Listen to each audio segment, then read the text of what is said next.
তার যে শরীর থেকে শুধুমাত্র বলতে পারেন যে হার্ট এবং লাং এই দুইটা তার কাজ করছে, এইটুকুই শুধু হোক। কিন্তু ব্রেনের যেখানে গুলি লাগছিল এটাকে ব্রেন স্ট্রিম বলা হয়।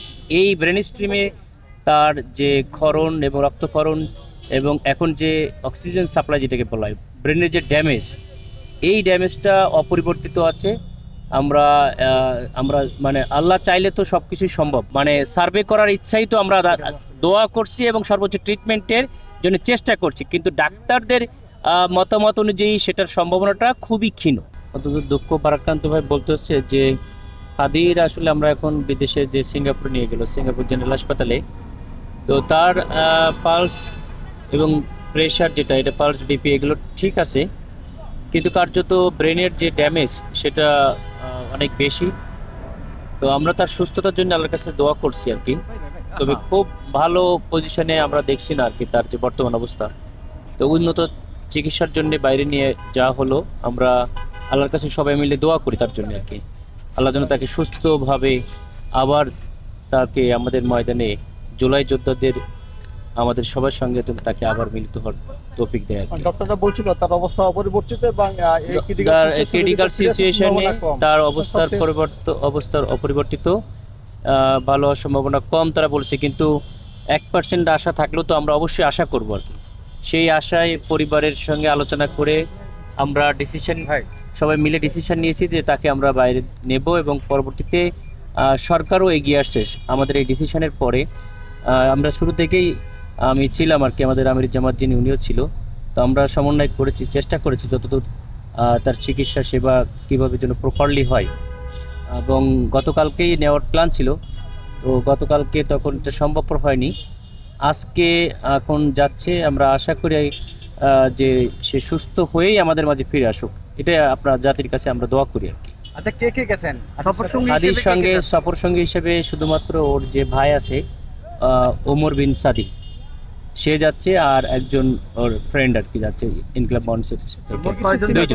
দুইজন যাবে, এবং মেডিকেল সদস্য ওখান থেকে 2 জন এসেছেন সিঙ্গাপুর জেনারেল হাসপাতাল আর কি। আচ্ছা, এখন পর্যন্ত তার শরীরের আপডেট কি ছিল? এখনো পর্যন্ত শরীরের আপডেট আমরা যেটা বলেছি যে অপরিবর্তিত। তার যে শরীর থেকে শুধুমাত্র বলতে পারেন যে হার্ট এবং লাং এই দুইটা তার কাজ করছে, এইটুকুই শুধু হোক। কিন্তু ব্রেনের যেখানে গুলি লাগছিল এটাকে ব্রেন স্ট্রিম বলা হয়। এই ব্রেন স্ট্রিমে তার যে ক্ষরণ এবং রক্তক্ষরণ এবং এখন যে অক্সিজেন সাপ্লাই যেটাকে বলা হয়, ব্রেনের যে ড্যামেজ, এই ড্যামেজটা অপরিবর্তিত আছে। আমরা আমরা মানে আল্লাহ চাইলে তো সব কিছুই সম্ভব। আসলে পরিবারেরও ইচ্ছা যে সর্বোচ্চ যেটা করা যায় সেজন্য নিয়ে যাওয়া। গতকালকেও সেটা প্ল্যান ছিল, কিন্তু কার্যত সেটা হয় নাই। এরপরে পরিবারের পক্ষ থেকে যখন উদ্যোগ নেওয়া হয়েছে তখন সরকার তারপরে এগিয়ে এসছে। কিন্তু এটা সরকারের আরও একটু এখানে কেয়ারফুল হলে আমরা আশা করছিলাম যে জুলাই যোদ্ধা হিসেবে যেভাবে তাদের খোঁজ নেবে বা যেভাবে তৎপর হবে, সেটুকুর থেকে একটু ঘাটতি আমরা পেয়েছি বলে মনে করি। তাহলে আমরা তো আর একদিন আগে বর্তমান শারীরিক অবস্থা সার্ভে করবে কিনা এটা তো অনেক জটিল করছেন। এটা মানে সার্ভে করার ইচ্ছাই তো আমরা দোয়া করছি এবং সর্বোচ্চ ট্রিটমেন্টের জন্য চেষ্টা করছি, কিন্তু ডাক্তারদের মতামত অনুযায়ী সেটার সম্ভাবনাটা খুবই ক্ষীণ। আমাদের এখানকার যে বর্তমান তার যে শারীরিক কন্ডিশন, মাথার খুলে ফেলা হয়েছিল, এটা কোনো সমস্যা নেই, এই অবস্থায় যাবে খুলি। পরবর্তীতে যদি সে সার্ভাইভ করে এটা ট্রান্সপোর্টেবল, এটা আবার নিয়ে আবার লাগাই দেওয়া যায়।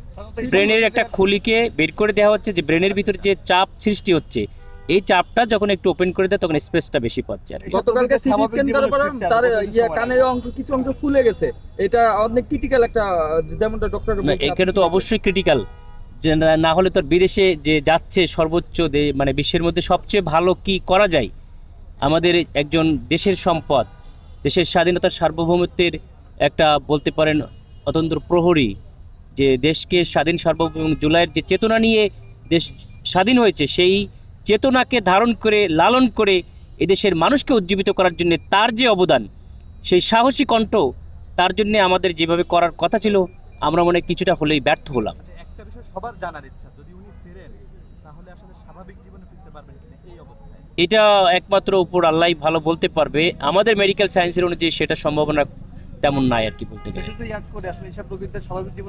তবে বয়স কম, সেই হিসেবে আল্লাহ চাইলে ধরেন 1000 জনে একজন হয়তো অনেক সময় ভালো হয়ে যায়, আল্লাহ সেই একজনের মধ্যে তাকেও ফেলতে পারে আর কি। আমাদের সবাই দোয়া দোয়া তো তার সঙ্গে আছে আর কি।